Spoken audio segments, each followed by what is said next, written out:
projects and what might be considered like critical leading projects. Try and find in that sort of thing a kind of territory between the two where there are actually qualities in a project like that that suggest former models of what are considered critical practice or popular projects no longer work in terms of the world in which architectural theory started to take on a much more complicated position. I think especially in relation to its own kind of mediated presence. Bob joins us from Los Angeles.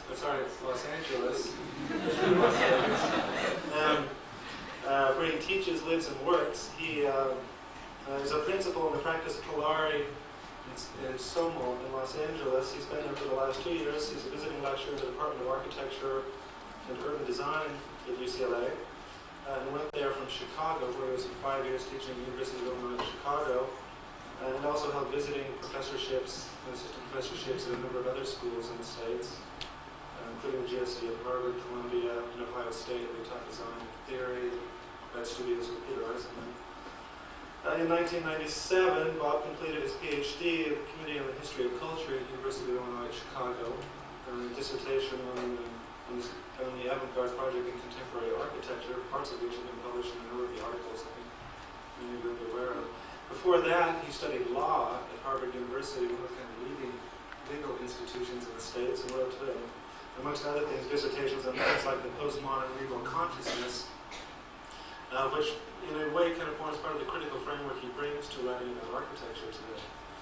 He is a member of the editorial board of Any Magazine, co-editor of a series of books called Writing Architecture, and co-founder and editor in the late 80s of a journal called Copyright, a journal on cultural criticism in the States. Recent writings include Autonomy and Ideology, Positioning the Avant-Garde in American Architecture, published by Monticello Press in 1997, and was a guest editor, among other things, of a double issue of Any Magazine on work with Colin Rowe. In addition to all of that, a number of articles in journals like Assemblage and Any Magazine that I'm sure a lot of you are aware of. And I think finally, just in terms of the graduate design program especially, I think we're looking forward to what we'll see tonight in relation to a preview we offered on Friday, in which, as sometimes happens in presentations, he found a slide projector that only worked by going backwards. So halfway through a presentation, Bob is sort of probably one of the few critics, certainly architects, willing to then work with a presentation backwards. And like one of the few times you'll hear someone say, instead of next, ask for the sort of one before. And I think it's kind of characteristic, I think, of a mind that's both willing to work with the unexpected, what he called a theory of accidents instead of theories of objects in one of his articles a few years ago, to see what that offers as a kind of new model for the sort of way we work today. Please join me in welcoming Bob Somol.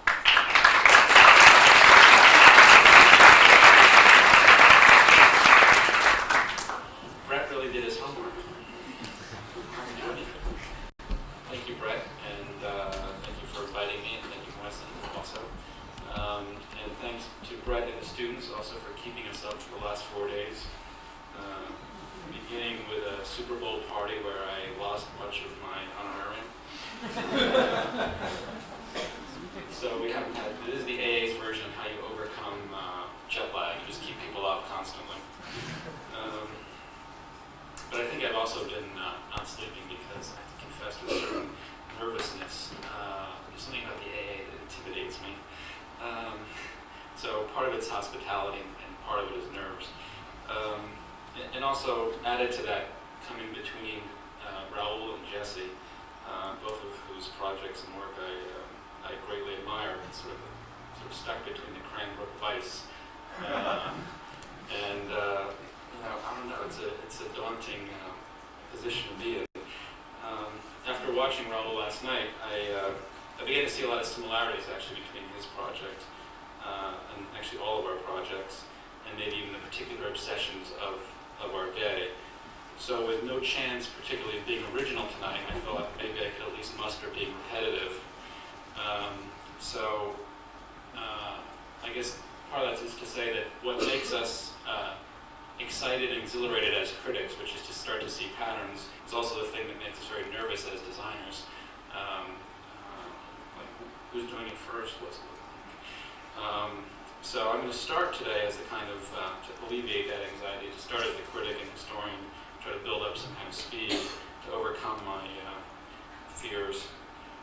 So today I'm going to talk largely about some of the things that Brett spoke about, which is issues of repetition in the diagram specifically, and also models, I suppose, of pedagogy, certain like historical models, because I'm increasingly interested also after today's thesis review in terms of issues of how one constructs a project and how one constructs a practice. So this will be slightly retrospective to some extent, but I think it's my current issues, which are also sort of teaching thesis at UCLA and sort of the problems with developing that kind of project. So,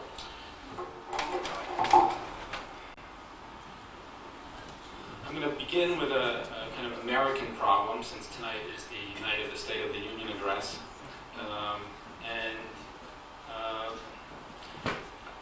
I'm not sure to what extent it's a problem over here or not, but part of the things, I guess, against the kind of presumed preoccupation with representation image over the last 40 years, at least in the States, has been a kind of return to, by professional magazines, by educational organizations and institutions, academics, for return to the real.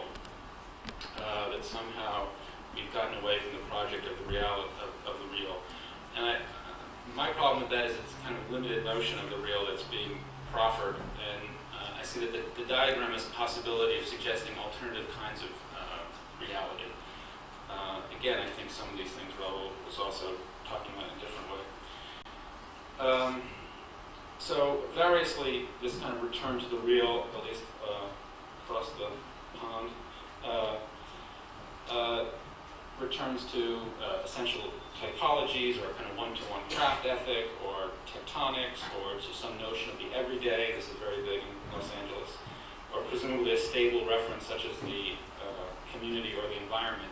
And that's sort of Scully's conclusion in the New Urbanism book, is that for him, the most important element of the last 40 years has been the combination of the classical and the vernacular, and with it, a new understanding of community and environment. And I think that largely sort of presage, maybe later, something that comes up later, or will come up later in the week. My interest is rather than in modeling kind of the classical vernacular relationship, which is a vertical one, to sort of understand another kind of possible hybrid of modernism and mass culture, and to align that in such a way that alternative models of collectives and alternative kinds of ecologies would develop. So in this context, as Brett mentioned, that even Robert Venturi, who is probably arguably the first information architect, has just last year protested extremely that they didn't promote a theory of architecture that substituted itself for architecture or building that were substituted with by diagrams and words. But it's precisely diagrams and words that have been central to their production, and that continues, and is basically constitutive, I would say, of the neo-avant-garde project generally. In fact, existing more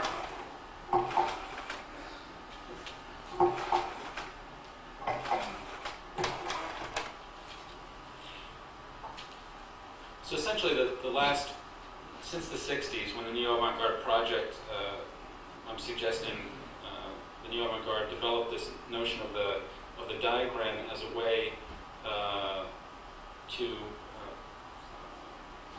promote a kind of particular repetition of European modernism. That the image bank, I would say, of the last 40 years has been a kind of strange assemblage of these cartoons, diagrams, machines, both abstract and real, sometimes simply found, sometimes assisted or manipulated, so that the trajectory of the neo-avant-garde has been guided by a specific attitude to this unfolding of a diagrammatic approach. And here, this is simply two diagrams that Colin Rowe and Robert Slutsky used to, initially from the 30s, from Gestalt psychology texts, that not until the late 50s were incorporated in their articles. And then you can see that not until 30 years after that, into the 80s, even transforming to that far into practice. So there's this kind of 50-year hang time that it takes for sort of diagrams to percolate ultimately into a practice, whether consciously or unconsciously. And maybe seeing it more in traces of those systems in built work. But again, I think there's a larger catalog where these kind of appropriated diagrams and cartoons find themselves, the kinds of forces and effects and relationships that you can start to see reappear in projects.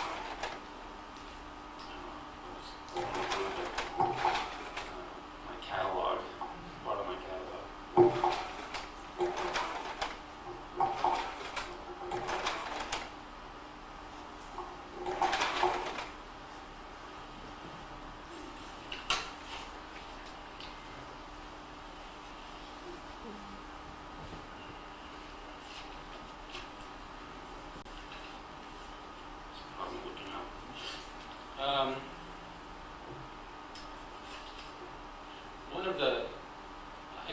Diagram not simply as instructive of a particular solving a specific problem really, but actually establishing a field within which to operate. Such that the diagram in this sense is really a technology. It's what allows projects to develop and problems to be framed in particular ways. So that a kind of fellow traveler of the neo-avant-garde in the 60s, Rosalind Krauss, also understands the modernist projects specifically through the diagram, in a way through rewriting Klein's structuralist diagram, and she does this on several occasions. Krauss says, "It struck me that it was more interesting to think of modernism as a graph or table than as a history, that there was something to be gained from exploring its logic as a topography rather than following its threads as a narrative." So again, she's in many ways kind of a fellow traveler to the historical, or to the neo-avant-garde, and is particularly interested through her diagrammatic mapping of modernism with its topological and nonlinear traits. And again, it's very similar to the rewriting that the neo-avant-garde performed onto the modernist avant-garde. And that the diagram, in a sense, is a device or tool of that repetition. It's a projective technique and not merely a descriptive or analytical one. So in the well-known example on the right, which I won't elaborate, she understands modernist sculpture as being caught between a double negative. It's not landscape and it's not architecture.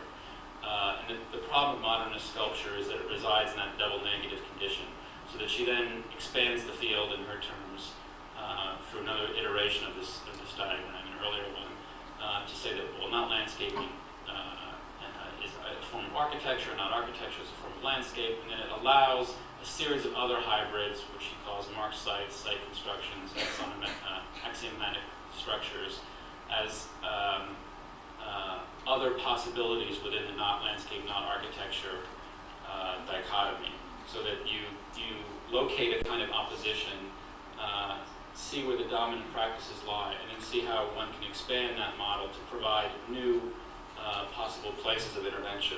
And I only show this because it's somewhat, we appropriate this somewhat in another understanding of the last 40 years, another context. So to go back before this obsession or this return to the real came about, the problem for the immediate post-war architects, and this will be a really quick consolidated history, I plan to make it quick. The problem with modernism, at least for the post-war architects, was that it seemed to be the collaboration of structure and function, or firmness and commodity. And clearly so in Venturi's formula, what that territory that opened up was that one could reinvestigate the light as a kind of post-1950s architectural project. In the same way that Colin Rowe at the same time was writing his history of the Chicago frame and distinguishing the Chicago frame from the European frame by suggesting that the problem, he didn't quite frame it as a problem, but that was implicit, of the Chicago frame, that it was merely the expression of a specific building type, and it was merely a response to particular functional and economic needs, whereas the frame in Europe was an ideological project and dealt with architecture broadly as opposed to building the office building specifically. And one of the differences between the Chicago frame and the European frame is that for Rowe, the experience in America was a kind of organic relationship between structure and space, that the space would be a fallout of its structure. So the only way to create new kind of spatial interventions was actually to reject the grid, which he says is what Frank Lloyd Wright did as opposed to the loop architects. Whereas in Europe, he said that there was always an independence or autonomy of space and structure, so that actually one could develop spatial elaborations that were not consistent with structure. That's a long way to get to this, the two diagrams, in a sense, that get consolidated in Texas in the late 50s to begin, let's say, the first model of pedagogy, which I'll really sort of briefly elaborate to see how it gets transformed. Rowe, Slutsky, Hayden, and others, though primarily Bernard Hoseley, and Colin Rowe, developed the pedagogy around these two diagrams, Van Doesburg's axonometric and Forbes' domino. In other words, a model of the frame structure and kind of the three-dimensional intersecting planes. So that architecture for them is purely the complicity of these two structural and spatial principles. They launder this, let's say, through a kind of mannerist understanding of form, primarily Rickover's understanding of Palladio, to come up with the sort of perfect problem for the post-war period, which would actually last through the early 70s as a kind of introduction to the discipline, namely the 9 square. And what's most powerful about the 9 square is how it operates as a machine and as a diagram. In other words, despite the fact that technically the idea of the frame structure had existed for 100 years, and that the geometry of the 9 square had existed for 400 years, and the fact that Cubism had been around for 20 years, and Gestalt psychology, or Cubism for 40, Gestalt psychology for 20, that those various technical, social, political problem, post-war liberalism, didn't consolidate, didn't require an invention until it was selected by this diagram, this kind of pedagogical diagram. And you can sort of then see the problem worked out, not only in education, but also in practices that develop, as with Hayek's Texas houses, done at the same time. And again, this is a problem that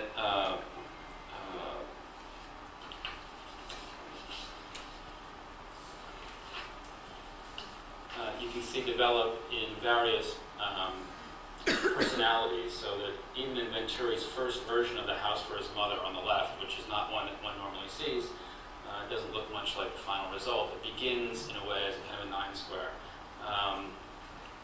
I just wanted to quote, because something from Deleuze, because I think that this argument is indebted to him, that these machines, I'm thinking of the 9 square specifically as a kind of a machine, are social before they're technical. So one of my arguments that I want to suggest is that there's a way in which diagrammatics is a kind of undergridding to current interest in tectonics. That in fact, a diagrammatic attitude in fact presupposes a kind of technical or tectonic one, or that the diagram is part of that kind of needs to be part of that kind of technical investigation. So to quote Deleuze, in order for it to even be possible, the tools or material machines have to be chosen first of all by a diagram and taken up by assemblages. He goes on to specify this observation by saying, quote, the so-called hoplite armies are part of a phalanx assemblage. The stirrup is selected by the diagram of feudalism. The burrowing stick, the hoe, and the plow do not form a linear progression, but refer respectively to the collective machines which vary with the density of the population and the time of the fallow. So when Deleuze writes that technology is social before it's technical, he means that technology first has to be selected by the diagram. So again, the 9 square provides a discipline, both discursive and non-discursive, that enables the kind of institutionalization of an academic program and problem in an entire series, such as these, of projects. Some of which will sustain the 9 square with its model of space and structure, and some that will start a kind of hyper-investigation of the 9 square that ultimately collapses the principles on which it's founded.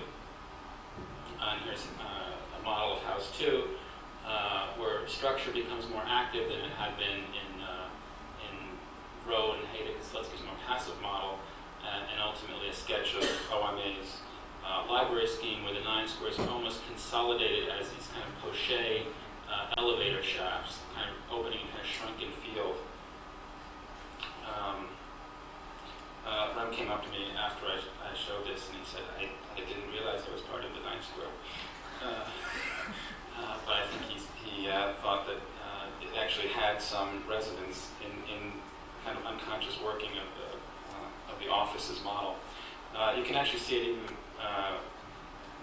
more obviously, perhaps, in Bernard Schuman's Follies. But in this case, they start to undo that model. So, what I first want to talk about then, or move on to, is this theory, kind of alternative models of repetition, because I think that's ultimately what the diagram both provides and enables. Just to sort of read these along. These are 2 models appropriated from Deleuze. Only that which is alike differs, and only differences are alike. The first model of repetition, which is that difference exists as a previous identity or being. In other words, identity is first, and difference comes to fall out afterwards. So it's a vertical model in a certain way. For me, interested in taxonomy and categories of being, has these other characteristics that I won't necessarily go into. But if you imagine the way that a right and a left shoe are different, it's based on the prior identity of the pair or the whole. Whereas the alternative model, only differences are alike, where identity is the product of a basic disparity. In other words, it's a model of becoming as opposed to being. So in this model, difference is first and identity comes after. So again, sort of this the surrealist, more horizontal model of the sewing machine and the umbrella, 2 different species that actually operate to produce a third entity, or the way that Deleuze and Guattari talk about the wasp and the orchid, as different species that actually align and produce a new kind of order or organization at a higher level, a new kind of identity above their separate species or alongside of. This maybe is interesting to the extent that it hooks up with the disciplinary problem of typology. Sort of going back to Wittkover for a second, there's a way in which this model maps into the first model. In other words, there's a prior identity, one which he hypothesizes as the 12th or the ideal Plotty villa.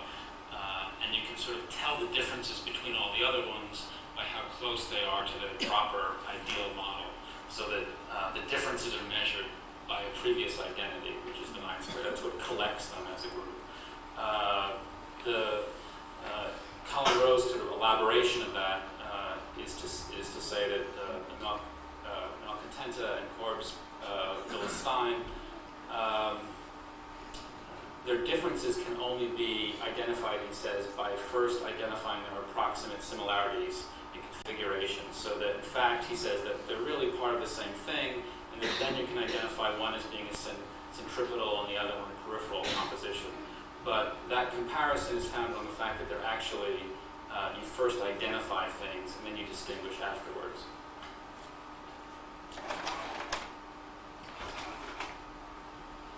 Again, I think that there's a way to sort of see this idealization of modernism in Rowe, this sort of collapse of temporal difference also, by sort of looking at the kind of series of Michelangelo facade studies, where the last one sort of ends up turning it into a kind of Corbusian villa.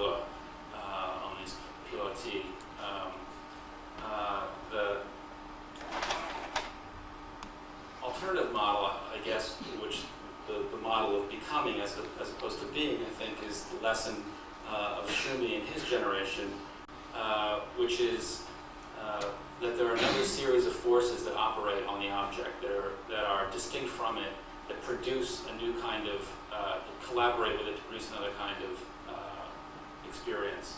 So whereas the first model of difference, namely Rose, would produce a kind of imitation or repetition a la Meyer, the second model would produce a different kind of repetition. In other words, one that on the one hand, it obeys the logic, let's say, of the five principles, at the same time that it also subverts those principles.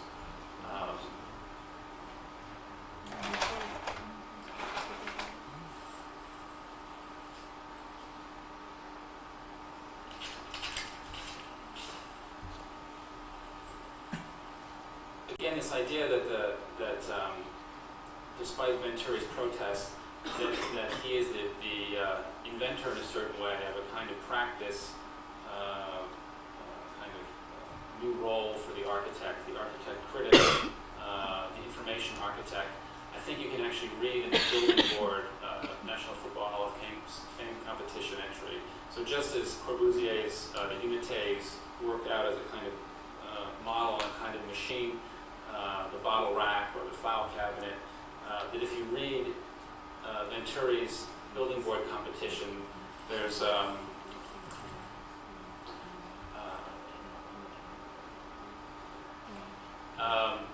this idea of this kind of drafting board table surface actually starts as a horizontal slope, continues up in this section, and kind of rotates up into this vertical facade. So that inscribed in this section is already the idea of a horizontal flat surface which gets turned up vertically, and then ultimately it's reflected in this pool in the front. And actually there's right behind it is the football game itself, the grandstand, the shed, and then the sign, and then the reflection. So there's a kind of 180-degree rotation of a surface from a horizontal to a vertical, the exchange of kind of the surface of writing to the image. So the project itself inscribes a kind of machine, not unlike Corbu, who he's modeling himself after. Again, to talk about the obsessions of generations, you can see almost at the same time the identical configuration to some extent in the wall houses of Hayek.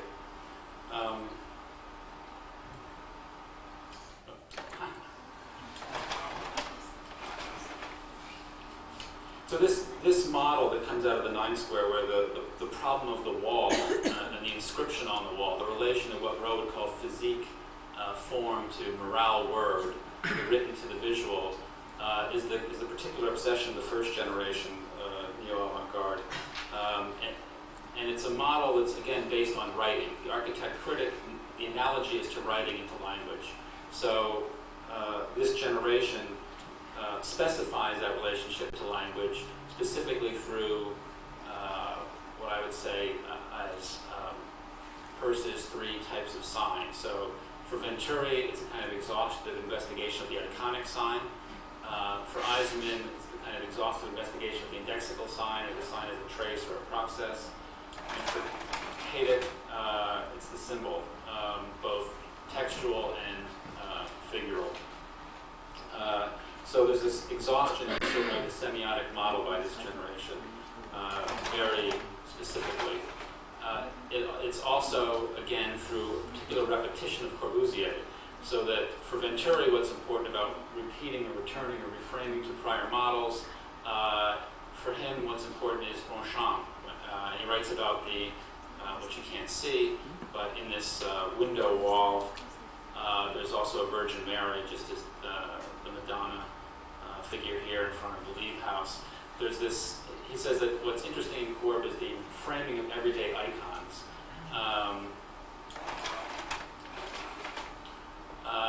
Eisenman's particular reading of Corbusier develops from a kind of axonometric analysis of the domino, where the notational characteristics of the columns, the slabs, and the stairs can easily be seen as transforming another kind of practice in his House 6. And then finally, Hayek's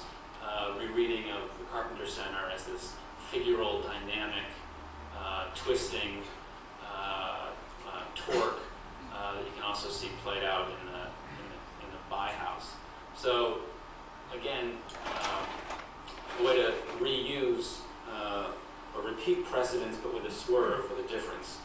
I think that institutional project is pretty much exhausted by the late 70s, in any case.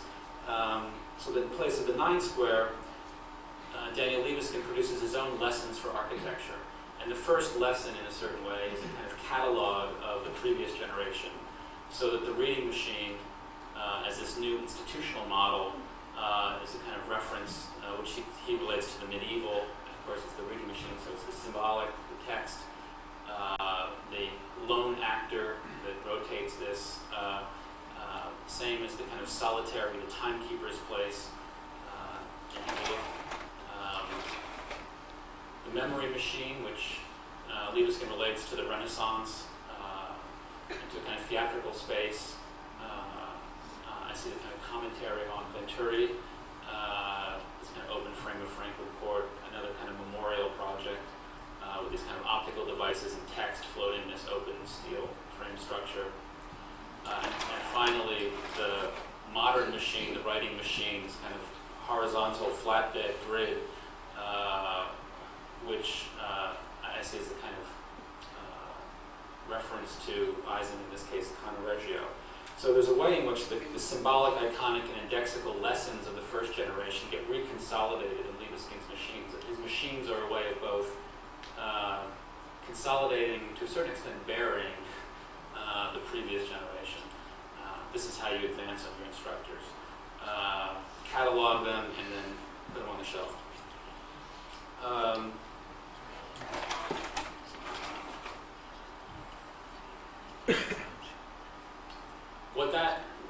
What Libeskind's interest in the kind of lessons of architecture is really, unlike the semiotic model, it becomes much more an institutional model, self-consciously institutional model, so that instead of the first generation still informed by Rowe, where the preference was certainly for plan without program, as opposed to the alternative model, program without plan, but for the second generation neo-avant-garde, not only is it an institutional models that become to be investigated, but equally functional and structural ones. So that what had been repressed or denigrated to a certain extent by the first generation, saying Venturi is interested in delight, in form, becomes the new possibilities of reinventing a kind of modern project for the next generation. So that Dali's paranoid critical method becomes, in a certain way, the improvable conjectures, a limp blob on top of the Cartesian crutch, again becomes an investigation of a kind of program-structure relationship. So that rather than the wall as this kind of possibility of signature, expressive signature on a vertical facade, the problem of architecture becomes the wall in a much more institutional way, in a much more more ambiguous way. The wall as a kind of prison, as opposed to the wall as a possibility of expression and rhetoric. So that as a preface, a slight break, just to show what I promised in a certain way, which is our rereading, which happened 3 or 4 years ago, of the Krauss diagram as a way to develop a project. So this sort of fell out of an urban design studio and some other work, but it was a way to both characterize the last 40 years. In other words, perhaps the pairing, the interest in repetition is also paralleled by an interest over the last 40 years in difference and how to figure difference. So as opposed to what I was calling the either-or strategies of Beaux-Arts classical hierarchy or modernist homogeneity, that both postmodernism and decon attempt to engage difference or heterogeneity falls out of a move away from models of hierarchy or homogeneity, the either-or models. So that for postmodernism, the problem with modernism is its exclusivism. So it produces a model of heterogeneity as collage, as pulling disparate pieces together, whereas for decon's problem with modernism was its humanism. So for it, its model of heterogeneity is based on a kind of radical otherness. Sort of just without going deeply into the transition from the first stage. Again, this came out of a kind of an urban design interest, so it was to map different models of the city from Burnham's plan for Chicago, with those are the kind of city beautiful, the city as a body with organs. There was the heart, the civic heart, the circulatory arteries, and the lungs of the park system, with its model of conservation, to the modernist model, the city as a machine, a productive model.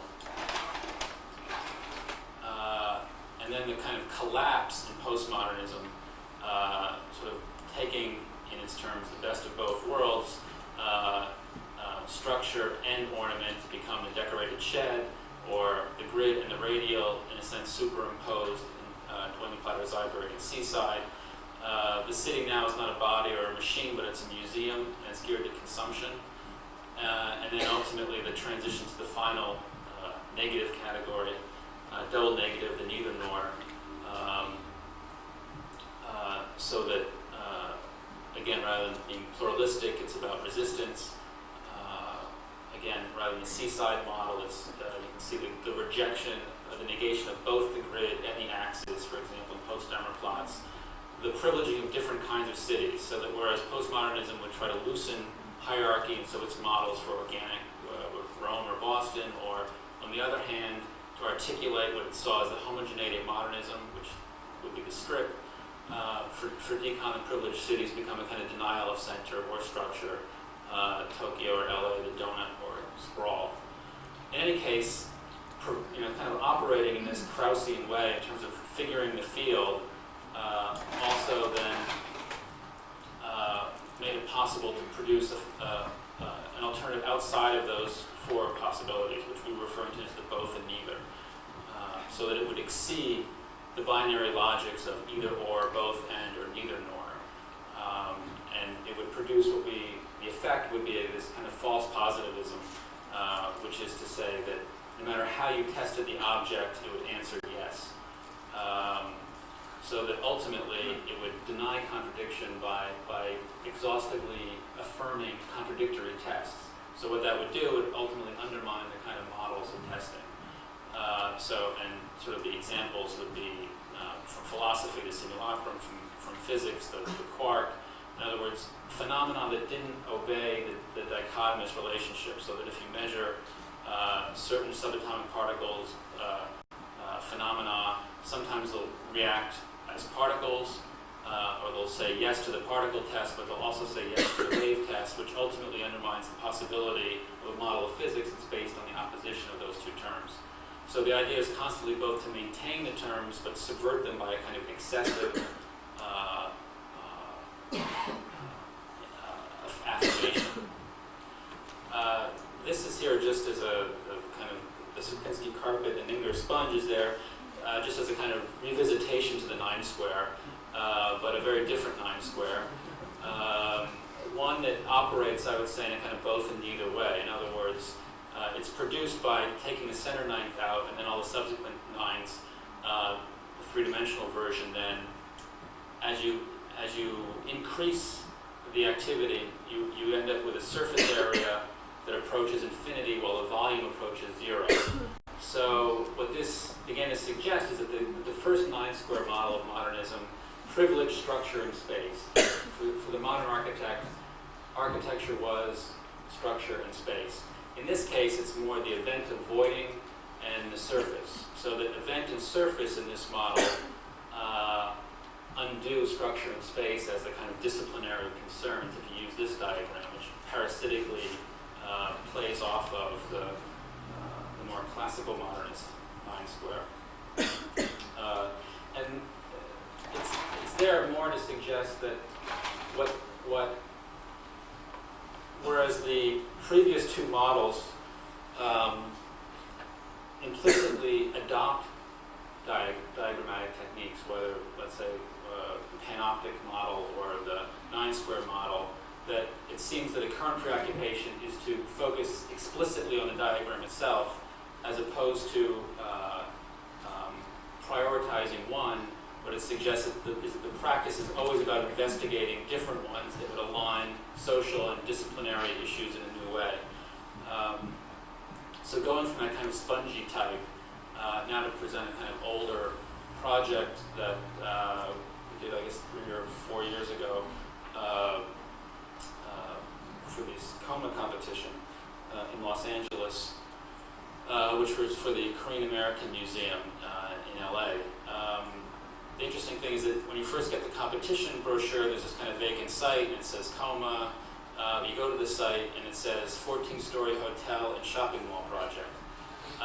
So already it's a little bit confusing about what this kind of blank site is supposed to be, whether it's a kind of civic model, institutional model, or a commercial kind of developer model.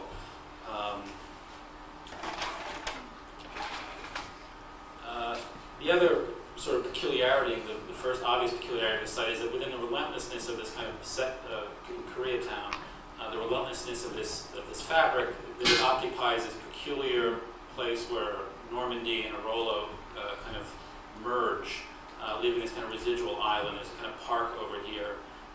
There's a strip mall. Interestingly, there's a car repair place and a kind of plant nursery here, a church back here, and then mostly it's a residential fabric. The other thing is that in this site for the Korean Museum in Koreatown, it's primarily Hispanic population. So again, the idea this is a community center seems somewhat peculiar given the actual demographics of the area. And finally, looking at the kind of more functional program and trying to map it into a kind of the symbolism that they were asking for. So in this case, looking at both the Korean flag and a kind of trigram system that sort of falls out of that, and being able to sort of map in the 8 program elements to this found program organizer. One of the requirements of the competition was that there be a garden space and parking, and that somehow they wanted the garden to be both the central element, but it also had to emerge wherever there were spill-out functions, theaters, etc. So they wanted it central, or they wanted it to be continuous, but they also wanted it basically everywhere. And the same was true of the parking. So coming off the kind of kinematic model, the yin-yang, and the kind of mixing in the site and the economic projections onto the site, we started to look at these other forms of mixing organizations, and produced this what we were calling this idea of endo-sprawl, which was a way of taking the diversity of civic and commercial, landscape and hardscape aspects of the area and trying to mix them together onto the site. It's actually surprisingly and disappointingly and much more schematically exactly what we've sat through this afternoon. So this is a little bit like Coles to Newcastle. There was also then an attempt to insert those particular programs into the different sectional organizations. So the idea was that at least half the program, actually more than half, namely the garden parking, were surface programs, and then the others we began to call surfed programs, which we could then insert into the garden, the mechanical and natural landscape surfaces. You can't really get much of a sense, an index of it in these, except you can start to see parking in library and theater start to move around so there's a kind of animation of the plans by virtue of seeing these things shift, but you don't really get the, let's say, the sense of it really until you get to the sections. So that the car occupies basically all 5 levels, the gardens occupy all 5 levels, and then sort of inserted within them are these other pockets, like for a lecture hall and other parts.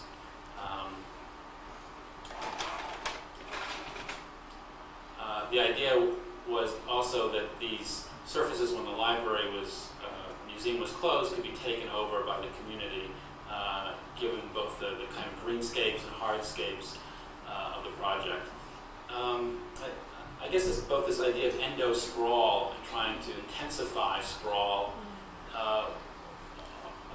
in retrospect, was seen as a kind of alternative to the critics, the social critics of LA, like Michael Sorkin and Ed Soja, who talk about the exopolitan, or the city without, or in Sorkin's case, he talks about housing, offices, civic buildings floating in a continuous medium.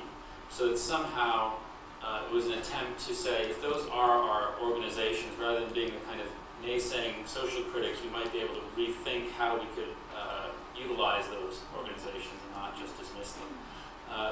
The slides that I don't have, which sort of parallel this historically and in terms of the project, are those slides of O.J. Simpson sort of driving down the 10 freeway at rush hour with no cars around him, in a white Bronco with 5 police cars slowly driving behind him, and thousands of fans on both sides and on the overpasses sort of cheering him on. The kind of transformation of those freeway surfaces into another kind of collective public space. The slides are really pretty good, so you have to imagine them. But as a substitute, what I have is Wrigley Field, where you can sort of see the stands come down, but then you still see these people over up here. And you realize that the stadium, in a certain way, peels away, unofficially at least. And there's just this field is surrounded by these other, on tops of these surrounding buildings, there's a kind of extension to the stadium. And they're incredibly elaborate, actually. They have, you can't see, but they have TVs in these blue boxes, bleachers that they built. They have guys selling stuff under these awnings. It's this entire shadow stadium that develops during the games. So again, it was how both the OJ example, I suppose, and the Wrigley Field example is how you can start to occupy these other surfaces at different times. Back to Vegas, as promised by Brett.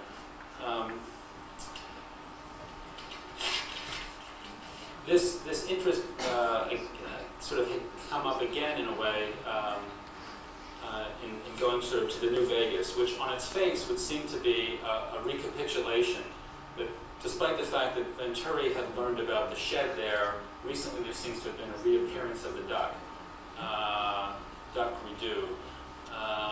And I think that that's actually a mischaracterization to some extent, because that's a kind of surface effect, I would say. For those of you who've never seen the back of the duck, there's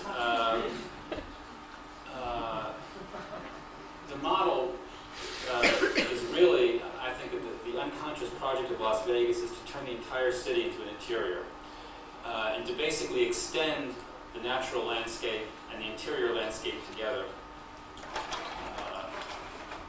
This is a bad slide of Caesars. This is Circus. Mirage is a better example, where there's a kind of tropical rainforest inside. It also has to do with the attractions spilling out. The attractions are no longer in the building, but now along outside of the street, so that the street becomes an extension of the interior, just as the landscape and the exterior invades the interior in a more continuous fashion. This is the new Fremont Street with the John Jurdy electronic roof. Bernard, eat your hat out. Dwarfing the cowboy and cowgirl that used to sort of predominate completely dark once the light show starts. Again, sealing over, suturing a kind of exterior space with a large activated roof.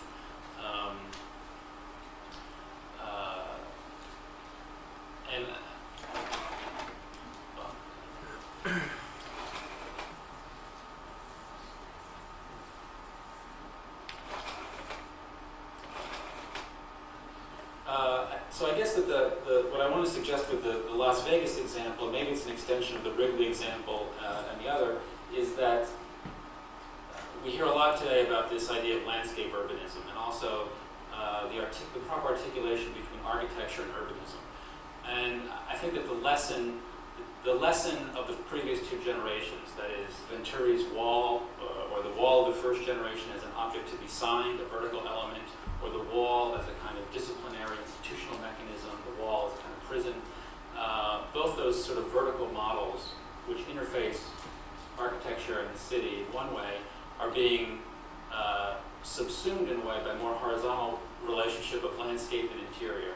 So instead of the city and architecture, it's the landscape and the interior that have begun to kind of horizontal complicity. And in retrospect, these are now going to show two nascent emergent projects that I just took slides the day I left off the monitor.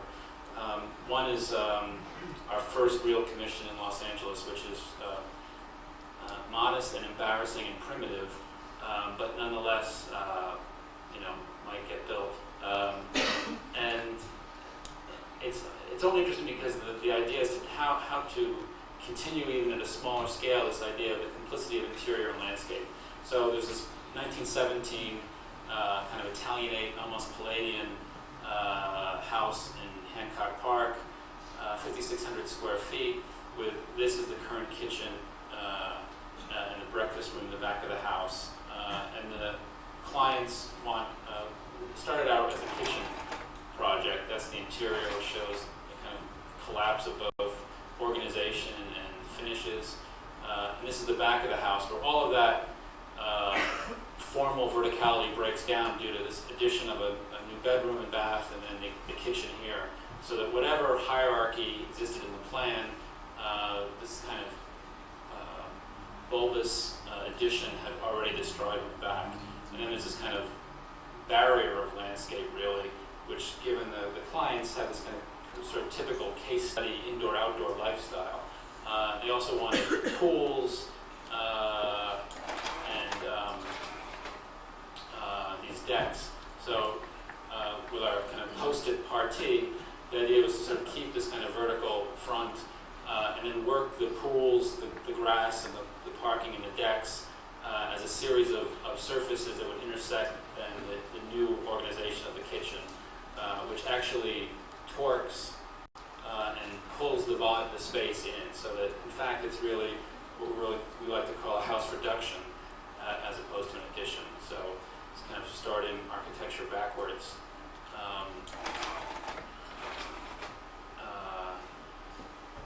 And then sort of the ability to, the idea is that this granite material will also be the deck, and that the same kind of pool geometry, which you can't see anymore, plays off in this kind of custom command center or breakfast unit. There's this direct access out through the windows. The top can be used in both. This kind of see-through deck to sort of articulate the other surfaces below it. It's desperately primitive at this stage.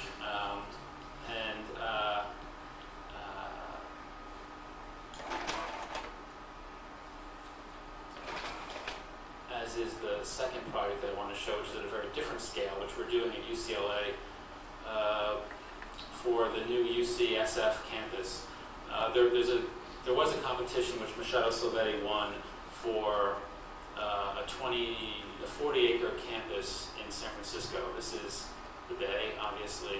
This is 16th Street, 3rd Street, which goes up and then continues downtown, and then down to the stadium. The 80 freeway, which right over here hooks up to the Bay Bridge. So this entire area, the Mission Bay area, is being redeveloped. This land is toxic right now. There are train tracks on it. It's been it was a landfill, basically filled by the rubble of the earthquake from 1906. But they're going to put this kind of experimental biological university, an extension of UC San Francisco, which engages in sort of genetic research and cloning. So there's this kind of bizarre artificial ground and artificial life situation on the site. And And also, if you go right around the site, you can see these bizarre moments where parts of the freeway itself, which had been collapsed during the more recent earthquake in '85, never were completed and sort of just run into these buildings kind of aberrantly. So you get these freeway pieces that just stop.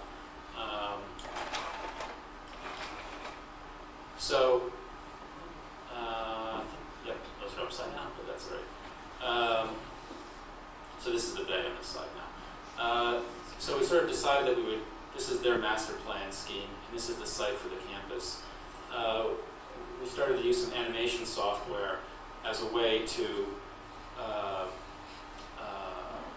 align with this, the animation, the sort of artificial life aspect of the campus itself.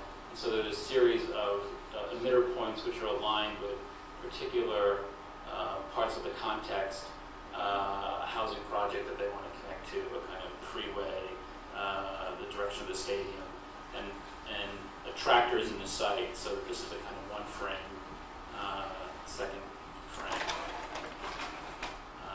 third and fourth frame. They keep going on. But ultimately to trap, in a certain way, the alignment between the forces in the site and the forces outside the site to develop this initial organization. And then to sort of start to, skin it in a way, run a different kind of section along the different trajectories. And then try to start mapping it into the different zones.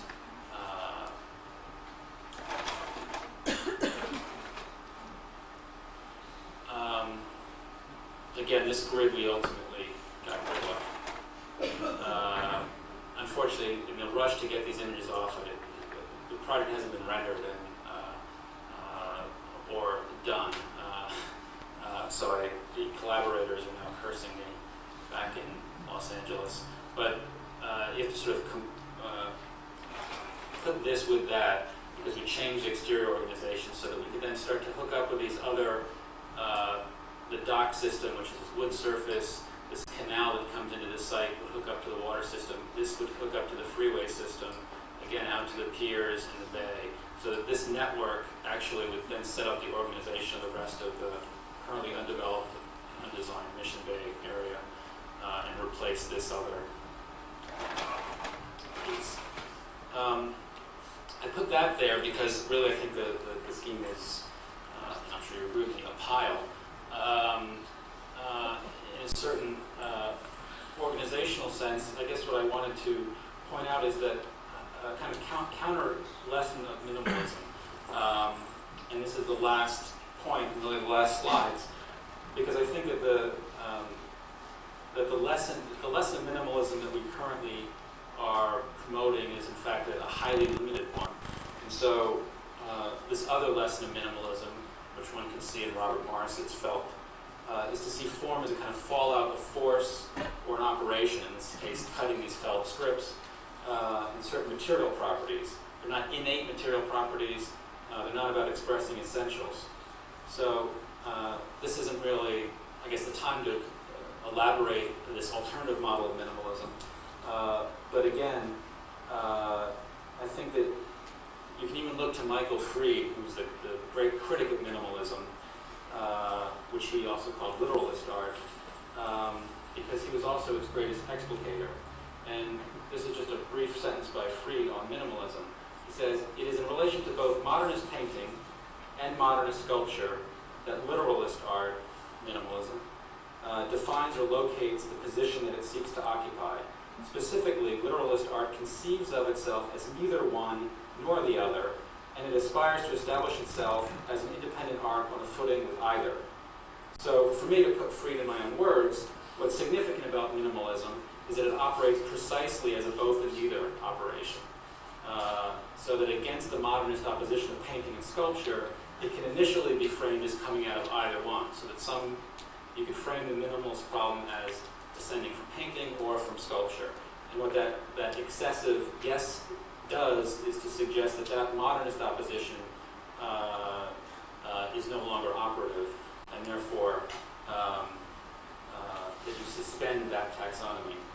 So therefore, the project of any translation of minimalism into architecture wouldn't be about cubes and simplicity, elegance and beauty, but it's a procedure, a way of working within and against categorical systems.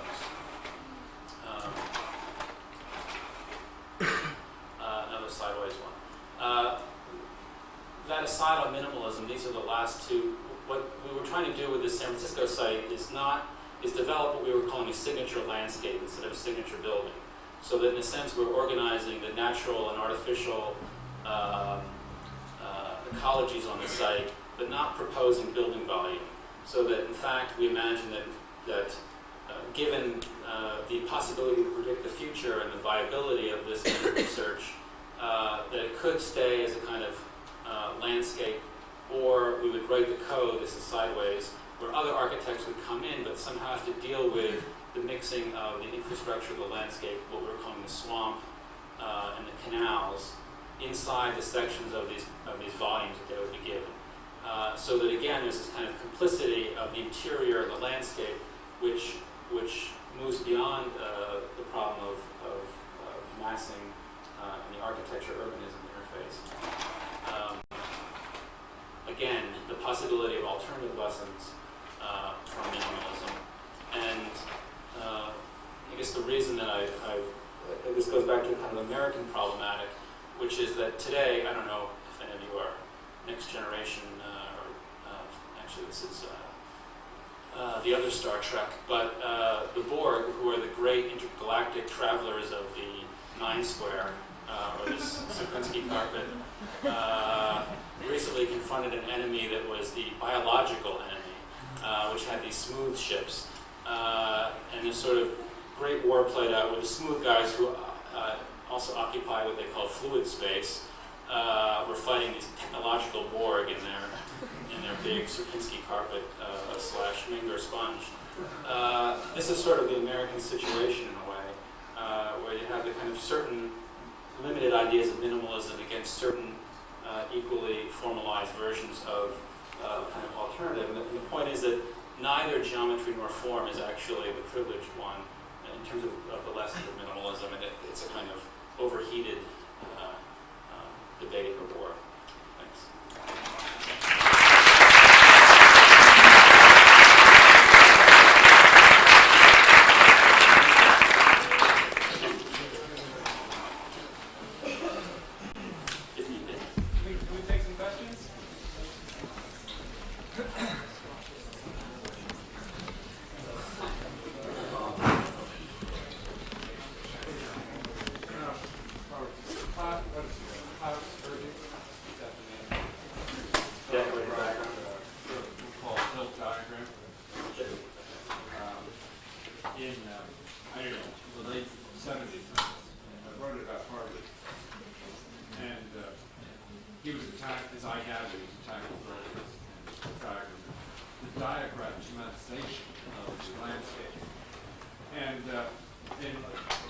In modernism, of course, there is the notion that time doesn't exist, except that it justifies treating things as typology or diagram.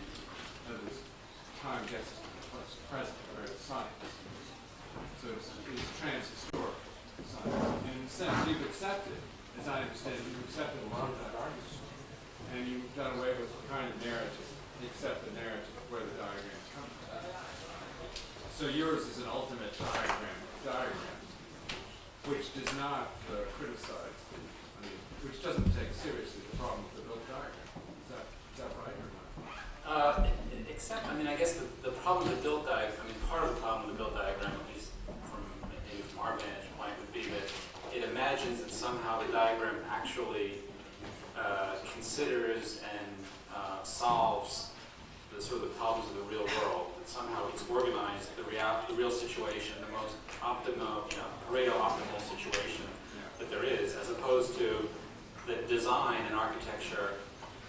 I don't believe in the better mousetrap, so it's not the diagram in the sense of being a better solution to the problem, but actually, perhaps this is where I become a little bit more formal or rhetorical in the sense that I think that what what it suggests is that there are different ways of organizing reality, that the relations are much more plastic than we imagine. So to sort of make evident the kind of organizing systems is the... But still you accept the diagram. As a tool, right, but it's not a kind of tool that's invisible anymore, but it's a tool that, because I do think it's that the technology, I guess I wouldn't know if the alternative is an unmediated engagement with the real, then I don't know what that would look like. But what it precludes is material and narrative. In other words, it does not engage, particularly with how you translate the diagram into reality, into material. It doesn't tell you too much about that, and it doesn't tell you too much about time and narrative.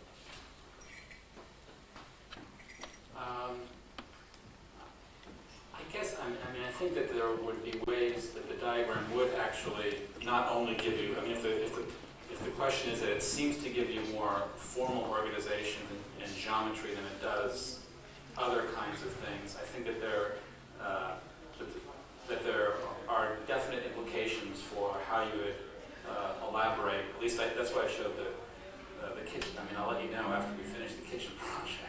But I think that there are ways that it would suggest the way in which material relationships occur, such that there's a kind of the sense that the material itself is not a real material, but it's actually merely a certain locked-in phase of a material, some other part of the project at a different state, let's say, so that there's the sense that there's not kind of essentialism to the material, but that actually materials have undergone very diverse social and technical operations on them before they could find themselves in the project.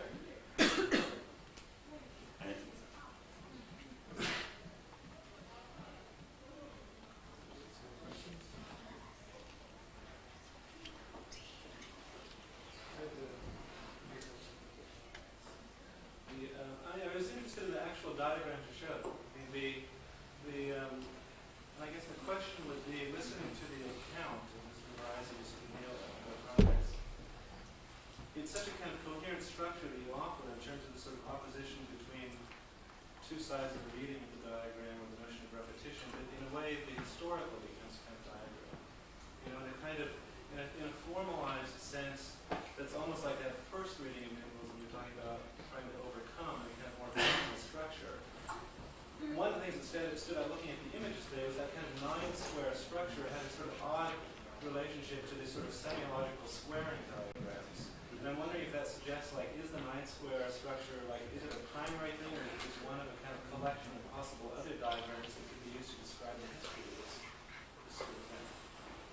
Yeah, I agree about Krauss's aesthetic practice is her choice of the square, well, the four square, to understand the history of modernism, so that as much as she's writing about grids and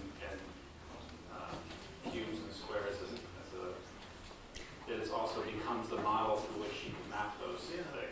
So, and I guess the short answer would be yes, one would want to find other kinds of diagrams that would relay relationships, projective ones and retroactive relationships in other ways. And certainly, Charles has done a lot of that. So, I think especially the Urbi's new book is trying not to diagram the structure of the history of critical art practice, but build this kind of taxonomy of many different terms, some of which and to say that you can't get out of the problem, but you can just keep moving within it. She's on the cusp of this formalist modern project. On the one hand, needing to subvert Greenberg's and kind of formalist modernism, but at the same time needing to operate, to maintain it at the same time. But that's where the energy is. So in terms of your own work, what's interesting is when you start to talk about this idea of the relationship between landscape and urbanism, does it suggest that a different kind of diagram, the ones that you spoke of in relation to these objects in the past? There's a way in which once the surface becomes a kind of topic, the only notion of diagram that's left is less than, like you were hinting at, I think, with the sponge, less the structure than almost like patterns of occupation. Do those become the basis for certain kinds of diagrams? Well, the people that I was working with on the San Francisco project, Andreas Frock and Martin Malle were the sort of introducers of the kind of the software as a kind of modeling technique for those processes of how you would, discipline what looks like a pile. How do you provide the fact that it's an expression of forces and not merely a kind of, nothing to be understood about it. So, but I guess I don't believe that the technology per se is the answer. It's not, again, you need a diagram that selects alias or soft mod or SGIs as a technology that would actually answer certain disciplinary questions at the time.